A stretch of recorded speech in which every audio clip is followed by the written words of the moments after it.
Yeah.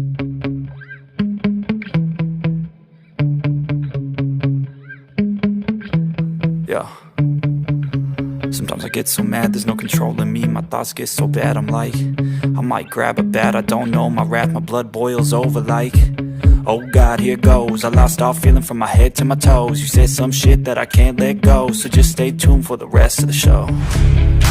So have you ever felt betrayed? कहानी शुरू होती है और हम देखते हैं मुट्ठल माइकल को, जो कि अपने स्कूल की बास्केटबॉल टीम का एक स्टार प्लेयर होता है। अब आज रात उनका एक बहुत ही इंपॉर्टेंट मैच स्टार्ट होने वाला था कि तभी वहां पर मुट्ठल माइकल की गर्लफ्रेंड झपट्टा आती है। वो उसे कुछ बताना चाहती थी, लेकिन मुट्ठल माइकल के लिए ये दिन बहुत ही इंपॉर्टेंट था, इसलिए वो उसे कुछ नहीं बताती। लेकिन जब मुट्ठल माइकल उसे फोर्स करने लगता है तो वो उसे बताती है कि पिछले महीने जो तुमने मेरे खेत में मजदूरी करके अपना पानी अंदर ही छोड़ दिया था, उससे मैं प्रेग्नेंट हो गई और अब तुम बाप बनने वाले हो। अभी सुनकर मुट्ठल माइकल की तो गांड ही फट जाती है, क्योंकि अभी उसके आगे उसका पूरा फ्यूचर पड़ा हुआ था और वो इतनी जल्दी बाप नहीं बन सकता था। अब वो अपने मैच पर फोकस नहीं कर पाता, क्योंकि वो अपने होने वाले बच्चे और झपट्टा के बारे में ही सोचता जा रहा था। इसलिए वो अपने गेम को बीच में ही छोड़ देता है और भागकर झपट्टा के पास चला जाता है। झपट्टा कहती है कि तुम यहाँ क्या कर रहे हो, जाकर अपना मैच खेलो, वो तुम्हारा फ्यूचर है। मुट्ठल माइकल कहता है कि नहीं, मेरे लिए फ्यूचर तुम और मेरा ये बच्चा है, जिसके बाद वो उसे चूसने लग जाता है। तभी सीन 30 साल बाद शिफ्ट होता है और हम मुट्ठल माइकल को देखते हैं, जो कि अब काफी बड़ा हो चुका है। वो भी अपने दोस्त पप्पू पंचर के साथ रह रहा है, क्योंकि उसकी वाइफ झपट्टा अब उससे परेशान हो चुकी है और वो इसे डिवोर्स दे रही है। तभी पप्पू पंचर कहता है कि भाई सही में तेरी लाइफ के तो बहुत ज्यादा लोड़े लगे हुए हैं। इस पर मुट्ठल माइकल कहता है कि नहीं भाई, मेरी लाइफ जल्दी ही बदलने वाली है, क्योंकि आज मुझे मेरे ऑफिस में प्रमोशन मिलने वाला है। इसके बाद मुट्ठल माइकल अपने ऑफिस जाता है, जहाँ पर वो पिछले 16 सालों से अपनी गांड घिसवा रहा था, ताकि उसे एक ना एक दिन इस कंपनी में प्रमोशन मिल जाए। लेकिन उसका बॉस अश्लील आंडल, जो कि एक नंबर का लड़कीबाज आदमी था, वो मुट्ठल माइकल की जगह कंगाली को प्रमोशन दे देता है, क्योंकि उसने कल अश्लील आंडल के घोड़े की पूरी रात सवारी करी थी। अभी सुनकर मुट्ठल माइकल के दिमाग का भोसड़ा हो जाता है और वो अश्लील आंडल से कहता है कि भोसड़ी के तूने ये क्या किया? मैं यहाँ पर पिछले 16 सालों से अपनी गांड घिसवा रहा हूँ, लेकिन तूने प्रमोशन उस कंगाली को दे दिया, जिसे यहाँ पर आए सिर्फ 2 महीने हुए हैं। इस पर अश्लील आंडल कहता है कि वो सब तो ठीक है, लेकिन तेरे में वो बात नहीं जो कंगाली में है। अब मुट्ठल माइकल को बहुत ज्यादा गुस्सा आने लगता है और वो अश्लील आंडल को कहता है कि भोसड़ी के मैं तेरी गांड मार दूंगा। लेकिन फिर अगले ही सीन में हम देखते हैं कि मुट्ठल माइकल को उस ऑफिस से निकाल दिया जाता है। अब मुट्ठल माइकल की लाइफ के सच में लोड़े लग चुके थे,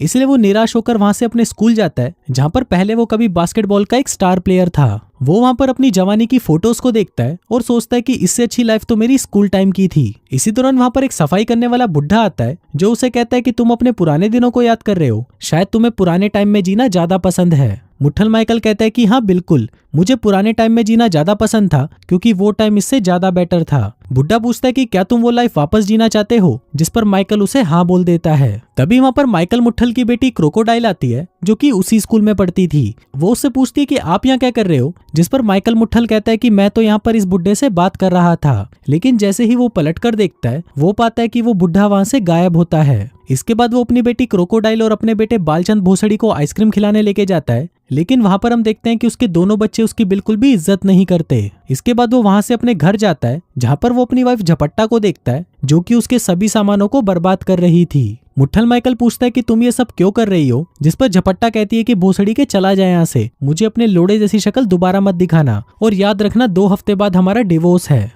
अब मुट्ठल माइकल को कुछ समझ नहीं आ रहा था कि वो क्या करे। उसका घर बर्बाद हो चुका था, उसकी जॉब चली गई थी और उसके पास रहने के लिए भी कोई जगह नहीं थी। अब वो बारिश में ऐसे ही सड़कों पर भटक रहा होता है कि तभी उसे पुल पर वही बुड्ढा दिखाई देता है, जो कि आज उसे स्कूल में मिला था। वो पुल से कूदकर अपनी जान देने ही वाला था, लेकिन तभी माइकल भागकर उसे बचाने के लिए उसके पास जाता है। वो देखता है कि वो बुड्ढा तो वहां पर नहीं है, लेकिन जैसे ही वो वहां से उतरने लगता है, तभी उसका पैर फिसलता है और वो सीधा उस पानी में गिर जाता है। फिर अगली सुबह हम देखते हैं कि मुट्ठल माइकल कीचड़ से लथपथ अपने दोस्त पप्पू पंचर के घर पहुंचता है और उसके बाथरूम में जाकर खुद को साफ करने लगता है। लेकिन फिर जैसे ही वो शीशे में अपनी शक्ल देखता है, तो उसकी फटकर 464 हो जाती है, क्योंकि अब वो माइकल बन चुका था, जो कि 17 साल की उम्र का था और हाई स्कूल में पढ़ता था। तभी उसकी आवाज सुनकर वहां पर पप्पू पंचर भी आ जाता है, जो उसे देखकर उसे कोई चोर समझ लेता है और उसे मारने की कोशिश करने लगता है। वहीं मुट्ठल माइकल उसे अपनी गांड बचाते हुए उसे सब कुछ समझाने की कोशिश करता है, लेकिन पप्पू पंचर उसकी एक नहीं सुनता। अब ऐसे ही कुछ देर तक झगड़ने के बाद जब वो दोनों थक हार कर शांत हो जाते हैं तो मुट्ठल माइकल उसे बताता है कि मैं तेरा बेस्ट फ्रेंड मुट्ठल हूँ, मुझे एक बुढ़ा मिला था और उस भोसड़ी वाले ने मुझ पर पता नहीं कौन सा काला जादू कर दिया कि मैं वापस 17 साल का हो चुका हूँ। इस पर पप्पू पंचर कहता है कि फिर तो तुम्हें उस बुड्ढे को वापस ढूंढना होगा ताकि वो अपने जादू को वापस लेकर तुम्हें फिर से पहले जैसा बना दे। अब मुट्ठल माइकल भागते हुए अपने कॉलेज पहुंचता है और वहां पर लोगों से उस सफाई वाले के बारे में पूछने लगता है, लेकिन किसी को भी उसके बारे में कुछ पता नहीं होता क्योंकि वो बुढ़ा वहां पर कभी था ही नहीं। अब वो वहां पर कुछ स्टूडेंट को बास्केटबॉल खेलते हुए देखता है जिसको देखकर वो समझ जाता है कि उस बुड्ढे ने उसे अपनी जिंदगी को वापस बदलने का एक मौका दिया है। अब मुट्ठल माइकल भागते हुए पप्पू पंचर के पास जाता है और उसे कहता है कि मुझे पता चल गया कि उस बुड्ढे ने मुझे 17 साल का क्यों बनाया। वो चाहता है कि मैं अपनी कॉलेज लाइफ वापस जीकर अपनी जिंदगी को बदल दूं। इस पर पप्पू पंचर कहता है कि भोसड़ी के तू चूतिया हो गया है, चल ठीक है तुझे जो करना है कर, लेकिन भोसड़ी के मुझे इन सब में मत घसीटना। लेकिन फिर अगले सीन में हम देखते हैं कि मुट्ठल माइकल को पप्पू पंचर अपना नकली बाप बनाकर स्कूल लेकर जाता है ताकि वो वहां पर उसका एडमिशन करवा सके। इसके बाद वो दोनों स्कूल की प्रिंसिपल जहरीली जास्मिन से मिलते हैं जो कि दिखने में इतना कड़क माल था कि उसको देखकर पप्पू पंचर का घोड़ा उसकी पैंट में ही पानी छोड़ देता है। फिर मुट्ठल माइकल उसको अपने फेक सर्टिफिकेट्स दिखाता है जिसको देखकर जहरीली इतना ज्यादा इंप्रेस हो जाती है कि वो स्कूल के बीच में ही मुट्ठल माइकल को इसी स्कूल में एडमिशन दे देती है। वहीं पप्पू पंचर जो कि उसको देखकर पूरी तरह बावली गांड हो चुका था, वो जहरीली पर बार बार लाइन मारने की कोशिश करता है, लेकिन इस पर जहरीली जास्मिन उसे कहती है कि तुम एक बात को अच्छे से समझ लो, मैं कभी भी अपने स्टूडेंट्स के पेरेंट्स को डेट नहीं करती। फिर वो दोनों स्कूल देखने के लिए अंदर जाते हैं, लेकिन मुट्ठल माइकल ने बिल्कुल चूतियों वाले कपड़े पहने थे जिसको देखकर सभी उसका मजाक उड़ाते हैं और कहते हैं कि ये तो दिखने में बिल्कुल टोनी कक्कड़ की नाजायज मुठ लग रहा है। अब ये देखकर पप्पू पंचर कहता है कि चूतिया ऐसे कपड़े पहनेगा तो सभी तेरा मजाक ही उड़ाएंगे, इसलिए चल हम शॉपिंग करने चलते हैं। फिर अगले दिन जब मुट्ठल माइकल स्कूल आता है तो वो स्टाइल मारने के लिए अपने साथ एक बहुत ही महंगी कार लेकर आता है। फिर जब वो कार से बाहर आता है तो वो इतना हैंडसम लग रहा था कि उसके लुक्स देखकर सभी लड़कियां उसकी दीवानी हो जाती हैं। अब मुट्ठल माइकल अपनी क्लास में होता है तभी उसे वहां पर उसकी वाइफ झपट्टा का कॉल आता है जो उससे पूछते कि भोसड़ी के तू है कहां पर, तुझे याद नहीं है कि आज हमारा डिवोर्स होने वाला है। मुट्ठल माइकल कहता है कि मुझे पता है लेकिन अभी मैं वहां पर नहीं आ पाऊंगा क्योंकि मैं देश से बाहर गया हूँ। लेकिन तभी पीछे से एक लड़की मुट्ठल माइकल को उसे बजाने के लिए कहती है जिसको सुनकर झपट्टा गुस्सा हो जाती है और उसे कहती है कि भोसड़ी के तू इसी से ही अपनी गांड मरा, और ऐसा बोलकर वो फोन काट देती है। इसके बाद मुट्ठल माइकल बास्केटबॉल खेलने जाता है जहां पर वो देखता है कि इसका कोच तो वही चूतिया है जो 30 साल पहले था। अब उसकी बास्केटबॉल स्किल्स को देखकर कोच उससे इंप्रेस हो जाता है और उसे स्कूल की टीम में रख लेता है। फिर जब मुट्ठल माइकल मूतने के लिए टॉयलेट में जाता है तो वो वहां पर अपने बेटे बालचंद भोसड़ी को देखता है जिसे कुछ हरामी बच्चों ने टॉयलेट में बांधकर बंद कर दिया था। फिर मुट्ठल माइकल उसके पास जाता है और उसे कहता है कि मैं पप्पू पंचर का बेटा हूँ जो तुम्हारे डैड के बेस्ट फ्रेंड हैं। अब मुट्ठल माइकल धीरे धीरे बालचंद भोसड़ी से दोस्ती करने लगता है ताकि वो अपने बेटे और अपनी बेटी के ज्यादा करीब रह सके और उसे ये भी पता चले कि ये दिन भर स्कूल में करते क्या रहते हैं। इसी दौरान वो वहां पर अपनी बेटी क्रोकोडाइल को देखता है जो कि स्कूल के एक लफंगे लड़के झांट के बाल को चूस रही होती है। अब ये देखकर मुट्ठल माइकल को गुस्सा आ जाता है और वो कहता है कि भोसड़ी वालों तो तुम लोग स्कूल में ये सब चोट फैलाने आते हो। फिर झांट का बाल बालचंद भोसड़ी के पास आता है और उसे कहता है कि भोसड़ी के मेरे मुंह मत लगना, नहीं तो इस बार मैं तुझे टॉयलेट के अंदर डाल दूंगा। अभी सुनकर मुट्ठल माइकल को गुस्सा आ जाता है और वो उसे कहता है कि बहन के लोड़े तू उससे ऐसे बात नहीं कर सकता। जिसके बाद वो सबके सामने उसका मजाक उड़ाने लगता है और कहता है कि हम सबको पता है कि तेरी लुल्ली बहुत ज्यादा छोटी है। अभी सुनकर सभी उस पर हंसने लगते हैं जिससे गुस्सा होकर झांट का बाल वहां से चला जाता है। फिर स्कूल खत्म होने के बाद मुट्ठल माइकल बालचंद भोसड़ी के घर पर जाता है और उसे बास्केटबॉल की प्रैक्टिस कराता है ताकि वो भी उसी की तरह एक स्टार प्लेयर बन सके। इसी दौरान वहां पर उसकी वाइफ झपट्टा अपनी एक दोस्त के साथ आती है। फिर जब झपट्टा मुट्ठल माइकल को देखती है तो वो हैरान हो जाती है कि तुम तो बिल्कुल मेरे हस्बैंड जैसे दिखते हो। वो अपने फ्रेंड से कहती है कि देखो ये तो बिल्कुल मेरे हस्बैंड जैसा दिखता है, लेकिन मुझे फिर भी कंफर्म करने के लिए इसकी लुल्ली देखनी होगी। लेकिन उसकी फ्रेंड उसे ऐसा करने से मना कर देती है और उसे अपने साथ अंदर ले जाती है। फिर अगले दिन स्कूल में उन सभी की एक सेक्स एजुकेशन की क्लास होती है जहाँ पर टीचर उन सभी को गुब्बारे देती है और कहती है कि मुझे पता है कि तुम लोग चौदम पट्टी के लिए तड़पे जा रहे हो, लेकिन प्रोटेक्शन भी जरूरी है, इसलिए तुम लोग एक एक गुब्बारा अपने पास रख लो। अब झांट का बाल अपने पास बहुत सारे गुब्बारे रख लेता है और कहता है कि मैं तो क्रोकोडाइल को पेल पेल कर उसकी खाई बना दूंगा। अभी सुनकर मुट्ठल माइकल को गुस्सा आ जाता है और वो झांट के बाल को पकड़कर पीटने लगता है, लेकिन झांट का बाल उससे ज्यादा स्ट्रांग था, इसलिए वो मुट्ठल माइकल पर भारी पड़ता है और उसे कुत्ते की तरह पेल डालता है। अब उन दोनों की ये हरकत प्रिंसिपल तक पहुंच जाती है, जिसके बाद वहां पर मुट्ठल माइकल के नकली बाप पप्पू पंचर को बुलाया जाता है। लेकिन पप्पू पंचर जो कि एक नंबर का बावली गांड था, उसे इन सब बातों से कोई फर्क नहीं पड़ता। वो तो यहाँ पर सिर्फ प्रिंसिपल पर लाइन मारने आया था। फिर स्कूल के बाद जब मुट्ठल माइकल बालचंद भोसड़ी के घर जाता है तो वहां पर उसे झपट्टा मिलती है, जो कि अब धीरे धीरे माल दिखने लगी थी। वो उसे अपने बैकयार्ड में लेके जाती है और कहती है कि मैं इसे फिर से रीडेकोरेट करना चाहती हूँ। वहीं मुट्ठल माइकल भी उस पर लाइन मारने की कोशिश करने लगता है, लेकिन इस पर झपट्टा उसे कहती है कि तुम अभी बच्चे हो और जो तुम सोच रहे हो कि मैं तुमसे अपनी पिंकी पिटवा लूंगी तो ऐसा कुछ नहीं होने वाला। लेकिन अब मुट्ठल माइकल को उसकी दबाकर खुदाई करनी थी, इसलिए वो धीरे धीरे उन सभी के करीब आने लगता है। वो बालचंद भोसड़ी को बास्केटबॉल की प्रैक्टिस कराता है ताकि उसका स्कूल टीम में सिलेक्शन हो जाए, लेकिन साथ ही वो क्रोकोडाइल पर भी नजर रखता है ताकि वो गलती से भी झांट के बाल से अपनी पिंकी न पिटवा ले। अब धीरे धीरे वक्त बीतता है और हम देखते हैं कि मुट्ठल माइकल अपनी फैमिली के काफी नजदीक आ चुका था और दिन भर सिर्फ उन्हीं के घर पर पड़ा रहता था। वहीं बालचंद भोसड़ी का भी स्कूल की बास्केटबॉल टीम में सिलेक्शन हो जाता है, जिस वजह से झपट्टा मुट्ठल माइकल से बहुत ज्यादा इंप्रेस हो जाती है।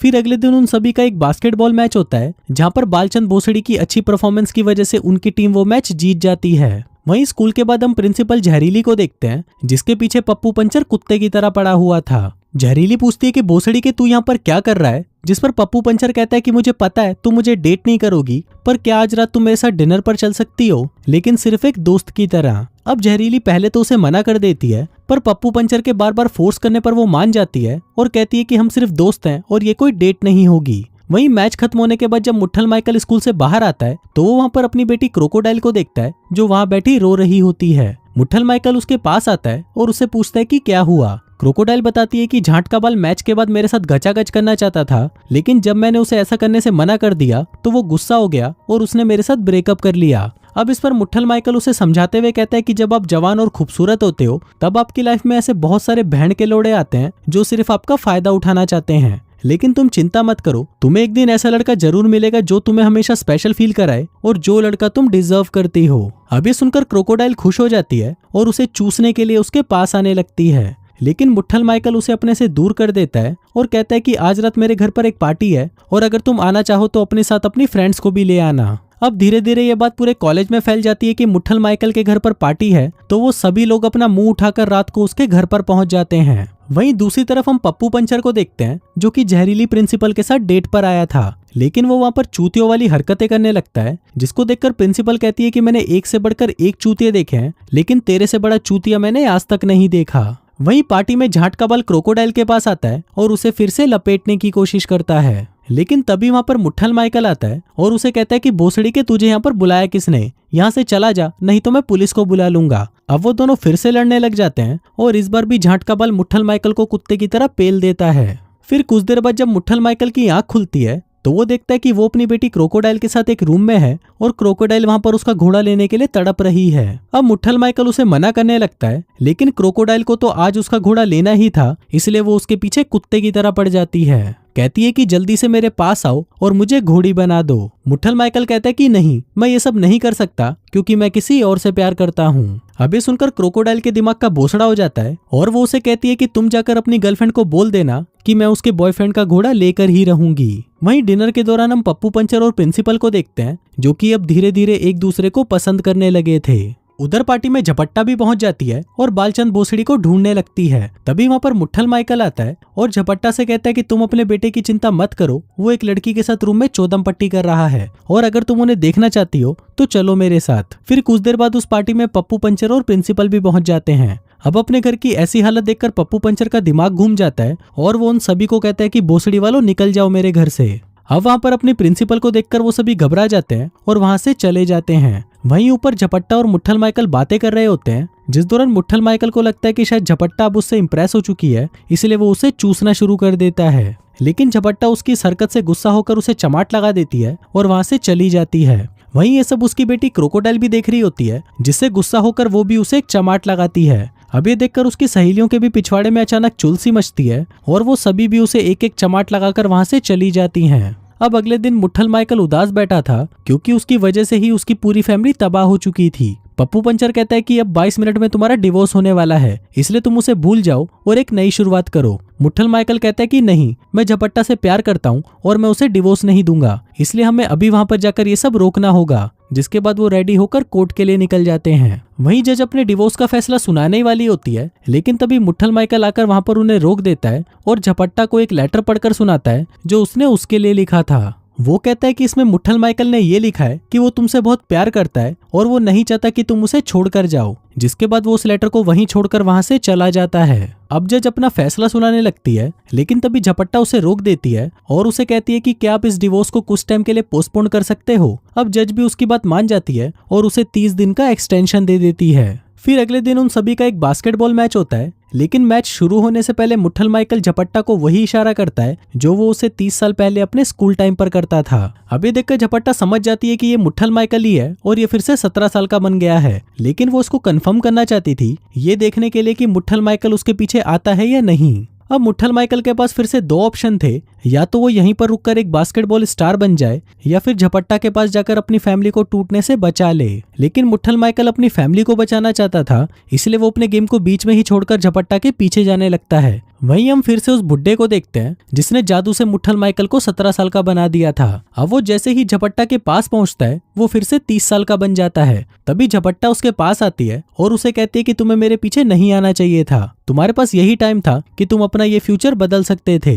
मुट्ठल माइकल कहता है कि नहीं, मैं तुमसे प्यार करता हूँ और हमेशा तुम्हारे साथ रहना चाहता हूँ। अब ये सुनकर झपट्टा भी खुश हो जाती है और उसे चूसने लगती है। अब उनके बीच सब कुछ नॉर्मल हो चुका था और सभी साथ में बहुत खुश रहने लगते हैं। और इसी के साथ ही ये कहानी यहीं खत्म हो जाती है।